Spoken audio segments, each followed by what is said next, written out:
Many people will have heard me mention the Bodhisattva never despise on several occasions and wonder why I emphasise this character so much.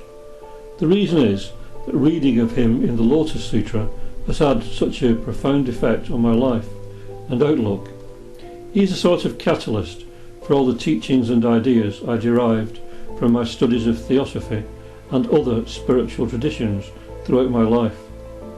His attitude seems to me to provide the essence of our practices. He was a character said to be an earlier incarnation of Gautama Buddha himself, who was active in a time when people were living dissolute lives. The Bodhisattva never despise was one of the few people trying to keep to the pure teachings, and for this he was mocked and jeered, and even physically attacked with sticks and rocks. Despite this, he would always say to his attackers, "I do not despise you, for you will become a Buddha someday." There is a tremendous lesson to be learned here, and that is that we should always try to see beyond the illusory masks that people wear and understand what they are in reality. Jesus is reported to have had the same attitude when on the cross he said, "Forgive them, for they know not what they do." Blinded by the selfish personality and its attendant evils, we have all lost sight of the fact that one spirit animates us all.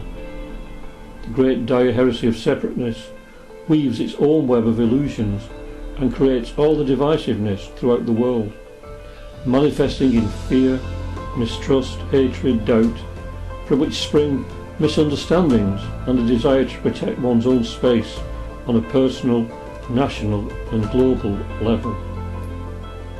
Insecurity often compels people to try to force others to accept their beliefs. Coercion is used to control the populace, which breeds dissension. The talisman is to see that we are all the victims of this Maya or illusion. If we really knew this, then all arguments and wars would cease, because it would become apparent that there is no other. There is only one being wearing countless masks. I am sure that if some spacecraft from another more enlightened planet visited our world and hovered over so many of our countries, seeing people armed against each other, bombings, bloodshed, pain and suffering, they would wonder at the insanity that causes such chaos. The Bible tells us not to fear those that kill the body, but only those that kill the soul. People in their insanity believe that to render the body inactive is killing the individual. It is not. But those who inflict suffering on others are surely killing their souls, for only we can kill ourselves by our own thoughts and actions. Karma redresses the balance in the end, and justice always wins through. That is important to remember. The lower mind creates the illusion of evil. There is no evil in the universe. Miyamoto Musashi, the Japanese samurai, says, "There is no evil in the void, only harmony in the final analysis." Evil is on earth and created by man and by the dark powers that he creates. People act upon their thoughts and bring suffering upon themselves and others. No matter what we as individuals or the whole planet go through, harmony will prevail. This may be difficult, even impossible to see under certain circumstances, but time does heal, as it leads us towards timelessness. So we should never despise anyone, because the very act of despising sends out negative vibrations. As the Buddha reported to have said, "Hatred never yet dispelled hatred, only love dispels hatred." It is not easy to love everyone, but at least we can try to see them as fellow pilgrims on the same journey to the heart of all things.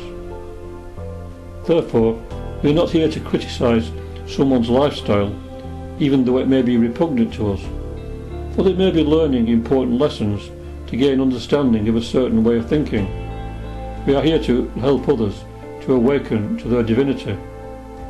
The Light on the Path by Mabel Collins tells us, "Therefore remember that the soiled garment you shrink from touching may have been yours yesterday, may be yours tomorrow, and if you turn with horror from it, when it is flung upon your shoulders, it will cling the more closely to you.